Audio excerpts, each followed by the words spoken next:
If a little green is good, more is even better. Now, back to Green is Good with John Shigarian and Mike Brady. Welcome back to Green is Good. And we're so excited and honored today to have Jim Keefe on, who's the Executive Vice President and the Group Publisher of Recycling Today Media Group. And I have to just say, for truth purposes, Jim is a friend of mine. He's a wonderful guy. He runs a great organization and has a tremendous brand. Welcome to Green is Good, Jim. Well, thanks, John. It's great to be here. We're really honored to be on the show. And Jim, you're calling in today we're calling you today in Ohio. You're sitting in Ohio today, huh? That's correct. We're just outside of Cleveland, Ohio, and believe it or not, the sun is shining, and it's a beautiful day. We'd love to hear beautiful. So, Jim, recycling, Mike and I have a theme the last 3 or 4 weeks about the localness and convenience of being solution-based in this green revolution. And recycling, we just talked a little bit in our intro. Recycling is one of those things that all of us can do. Can you share with our listeners from your perspective, and if there's ever been an expert in this country on recycling, I would call you the recycling expert. So can you share with our listeners, what is recycling really all about, and what does it mean to them out there who really want to start joining in and becoming part of the solution? Well, thanks, John. And again, it's great to be with you guys today and to get people thinking about recycling. And you're right, it's something that people can do very easily if they just take the time to think about it a little bit. But one of the things that we always like to share with people is that really at its core, recycling is about producing raw materials. Most people don't think of it that way, but basically the materials that are reclaimed, they go into the production of new goods. Huh. And we would argue it's sort of important for folks to think about that for sort of two basic reasons. One is that because these materials that are reclaimed, ultimately, they're going to be processed back into a raw material. Right. And that raw material has to compete with virgin raw material. So whether we're talking about making soda bottles or making steel for a building, it needs to be competitive. And so as consumers, that's relevant because we need to think about how can we keep those recycling program costs down. That's important. The other idea is because these are raw materials, just like any new raw material, something that goes into making steel or making paper or making plastic, those raw materials are going to have a real exacting specification. And recovered or recycled raw materials, they need to meet the exact same standards that virgin material does. Huh. And so the reason that's relevant is for folks to think about the fact that recycling, it's not just waste. It's not disposal. It's not part of garbage. It's really something different. It's really the manufacturing of a raw material product. And, when I think about that, it reminds me of the old saying, garbage in, garbage out. If you just put junk into the recycling bin, you can't make good stuff out of that. You need to put the things in that are included in your local program. Those vary from place to place, but that's a real important thing for folks to think about. Well, Jim, you did bring up a great point from a consumer standpoint because, okay, it's recycling, we have to do this. But as a consumer of future goods, you really make a great point about making those future goods that you are going to consume. Ultimately, if a good source of that is recycled material, you are saving yourself money. The natural thinking is it ultimately should result in at a consumer level, less expensive goods, but we know that the quality is there. And those are two great points.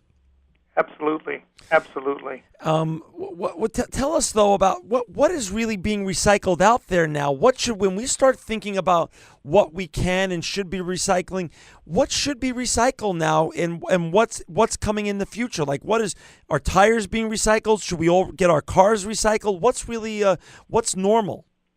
Well, of course, it varies from place to place, and it's not consistent, particularly when one thinks about your curbside recycling program. When people put recyclables into a bin and they put it out on garbage day or perhaps another collection day during the week, that's going to be contingent upon your local community. And you should check with your solid waste department or your waste hauler to find out what's included there.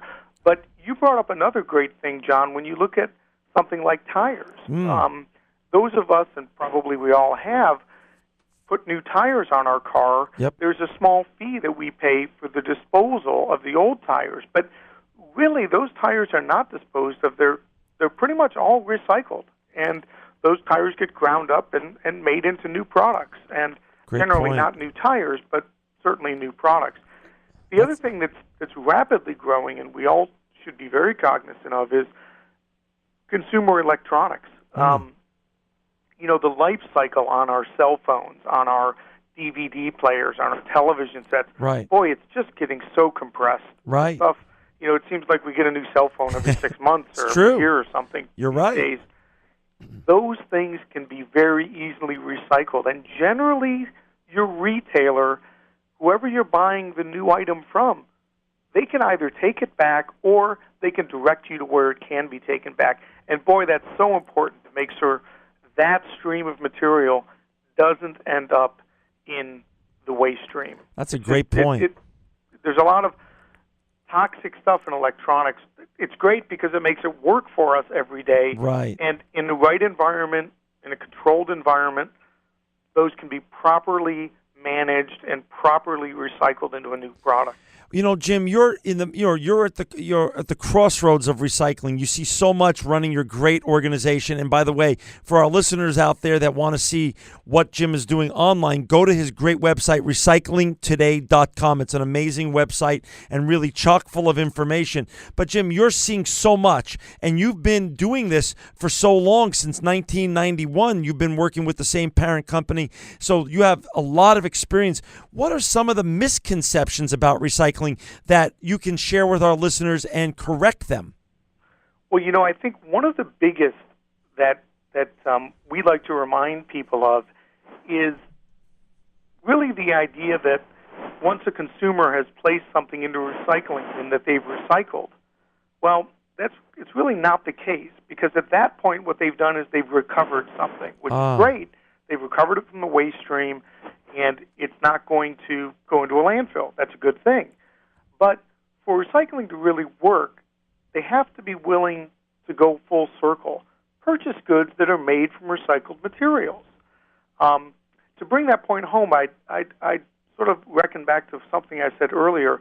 Consumers have consistently demonstrated with their purchasing habits that they're not really willing to pay more for a product that contains recycled content. And so as the result of that, we think that keeping it in mind that you want to purchase recycled products, think about what you're putting into the recycling stream so that the costs to reclaim and reprocess that material can stay on a par with virgin materials. Gotcha. So they can have price parity in the marketplace, so when we go to buy this, that, or the other thing, it's going to be perhaps made out of recycled material, but not more expensive for us. One of the great examples that most people have no knowledge of is the idea that most tissue products that we purchase, paper towels, facial tissue, things of this nature, are almost all high recycled content products. Really? Oh, so no we kidding. don't think of it that way, and that's fine. Yeah. But we buy those products probably and use those products every day. Right. Hey, people always want to know, there's always a top 10 list or a top 5 list. Talk about what is today. You talked a little bit about electronic recycling, which is growing every year, and thankfully so. What is right now the most recycled product out there that you know of? Well, it's funny. That's kind of one of those cocktail party questions. When people find out what I do for a living, I love to ask the general public, what do they think the most recycled thing that they use probably every day is? Right. When I ask that question, I never, to this day, I've never gotten the proper answer. And the answer really is that it's your car. Wow. Your car? That surprised I would have people. answered aluminum, I think of cans right away. Right. Me too. But your car. And aluminum cans are up there, but I'll tell you, it's your car. And the reason is, when an automobile reaches the end of its useful life, people are going to strip all the high-value components off of it, the things that really have resale value right away, just the way they are. Right. The remainder of that car is then crushed, and it's literally shred into pieces the size of your fist, which is a pretty amazing process. Wow. But then all of that material that comes out of the car is then sorted using a stream of very sophisticated machinery, and then it's sold back into basic industry. So it goes back to steel mills, it goes back to aluminum smelters, and it makes the new products that we like to use every day. The fact is, a lot of it goes back into the new car that we're buying. The automobile really, it's a great story of sustainability. But aren't there hazardous, just like you mentioned earlier with electronics and why we should keep them out of landfills, aren't there hazardous parts of a car that should also then be kept out of landfills or might be, if they're touched and recycled, could be dangerous to the environment? It's an excellent point, and you're right. It's similar to electronics. But you know, it brings you to a point that the consuming public should think about. Think about your car. One of the conveniences that I think we pretty much all take for granted is that when we open the trunk of our car, as it pops open, the light comes on. Right. Well, in most instances, that light is switched on by a mercury switch, which is a great convenience, really wonderful for all of us. But in high concentrations, that mercury is very bad for the environment. Right. And for years, the recycling industry was tasked with protecting the environment from that mercury being released. And the fact is, it took years of sort of wrangling between the automotive industry and auto dismantlers and the recyclers to devise a system whereby those switches were removed from automobiles in the very early stages of the recycling process. And, you know, that effort, like so many other sustainable recycling efforts, was really led by the recycling industry. You know, this same dilemma exists in many of the items your company recycles, John. If you look at consumer electronics, your firm goes to great lengths and expense to ensure that many of the dangerous substances that might be in these electronics do not wind up leaking into the environment. Right. And when we think about it, producers of consumer goods truly do need to do a better job of considering what materials are used when designing a product. In fact, the Institute of Scrap Recycling Industries, or ISRI, has an annual Design for Recycling Awards program. And each year they acknowledge a firm that's done an extraordinary job in this regard. It's really a wonderful program, and one that we hope more people will pay attention to in the future. And help me here, and I'm embarrassed to tell you I don't know the answer. Is ISRI's cover, what kind of products does that cover so our consumers out there, our listeners, can hear this? Frankly, they've looked at all types of consumer products companies. And Gotcha. That award has been given to a wide range of companies, John.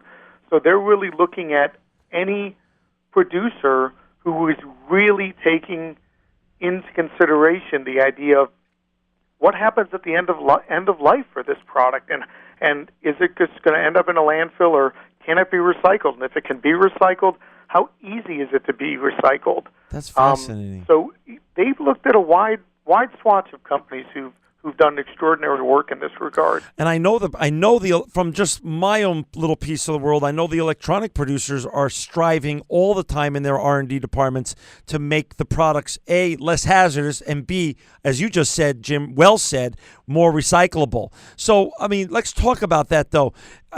From where you sit, though, the producer's role in recycling is a critical one, then, I take it. Is that your point of view? Absolutely. They have a role in the life cycle, if you will. The material choices they make, for example, and the fabrication techniques that they use have a direct impact on the recyclability of goods. So, you know, if you think of it this way, the broader the market for the materials that they use to produce a product, the easier it's going to be to recycle. Because, again, remember that we're producing a raw material. If there's a lot of markets for that material, then it'll be easy to process and easy to get back into a new product. And I think the other thing to think about is if it's easy to break something down into its core material streams, the easier the recycling process will be. And I share with you an example in that regard of, we all know the 2-liter soda bottles that we get at the store, and those of us with perhaps a little bit more gray hair than others will remember when those had a different bottom on them. They had essentially a base on that 2-liter bottle, and that was used for a variety of reasons. It was useful in the distribution of those containers, but in the recycling process, it created a huge dilemma. Was a really a big problem. And so, through some dialogue and back and forth between recycling industry and goods producers, the carton manufacturers found a way to eliminate the need for that base. We don't need it. We got rid of it, and boom, a huge problem was gone. And so that helped to lower costs, and it helped to increase recycling. So material choices and the way in which a product is put together absolutely has a big impact on recyclability.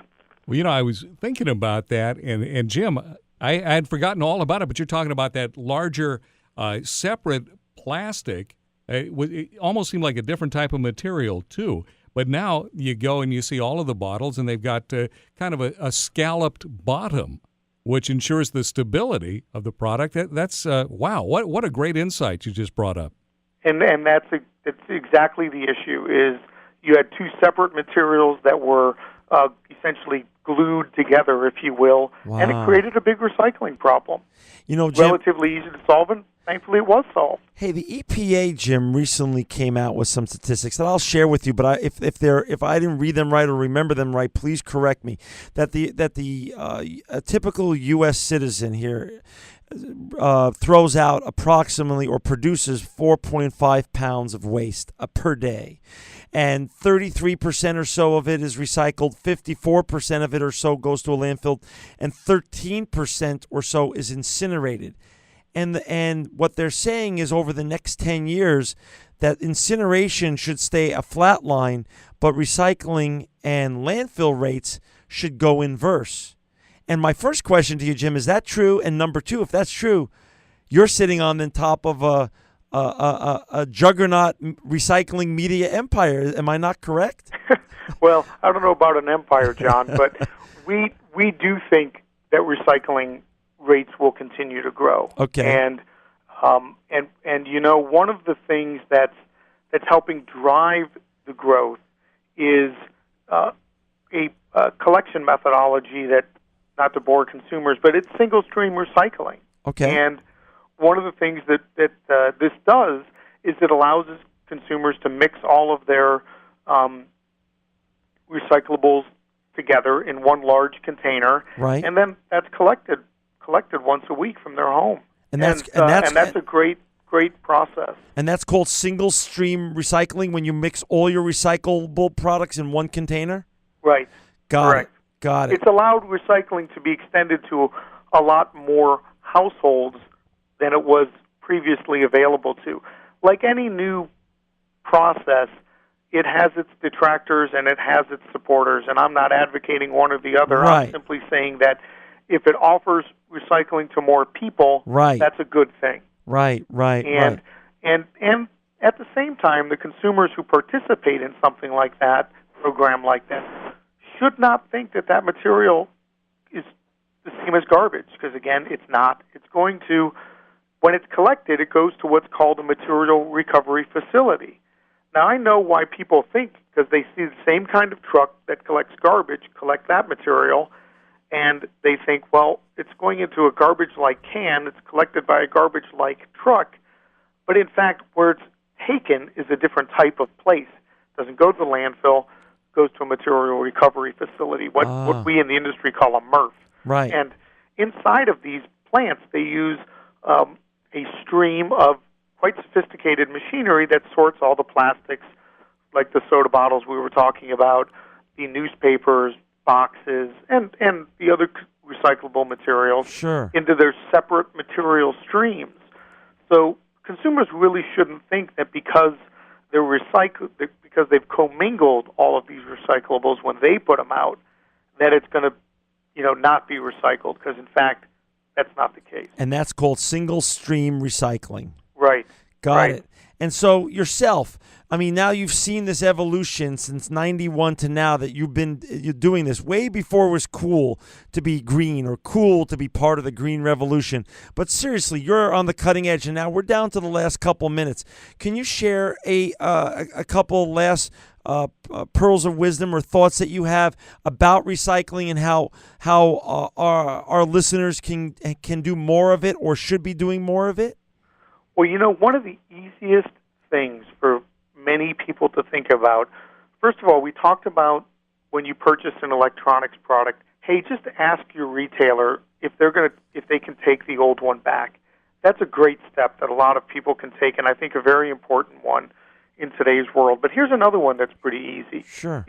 We all have a hectic lifestyle, and my family, like so many other families out there, we're always running from place to place, and oftentimes on the way out the door, we're grabbing a bottle of water, right. Or grabbing a bottle of water for the kids as they head off to a game. Right. And what happens, though, is so often we find ourselves consuming that away from home at a park or some other public facility, and we don't see recycling bins there. They're not recycling bins. A lot of times that away-from-home consumption ends up being thrown into a garbage bin. And I would just urge people to think about, if you carried it out of your house, it's probably not that hard to just take it with you and carry it back to your house, deposit it into your recycling bin, and it'll then go into the recycling stream. This away-from-home consumption, particularly of these single-unit, single-serving bottles, has really hurt recycling rates. And frankly, it's a very, very easy thing for all of us to change just by altering our habits just a little bit. Well, Jim, thank you. And thank you for that last piece of wisdom. And thank you for all of your information today. You're doing a great job. And for our listeners out there that want to learn more about what Jim's doing and more about how to recycle, go to his great website, recyclingtoday.com. Jim Keefe, the publisher of Recycling Today Media Group, you are great. We're going to have you back one day. And you are true inspiration and living proof that green is good. Well, thanks so much, John.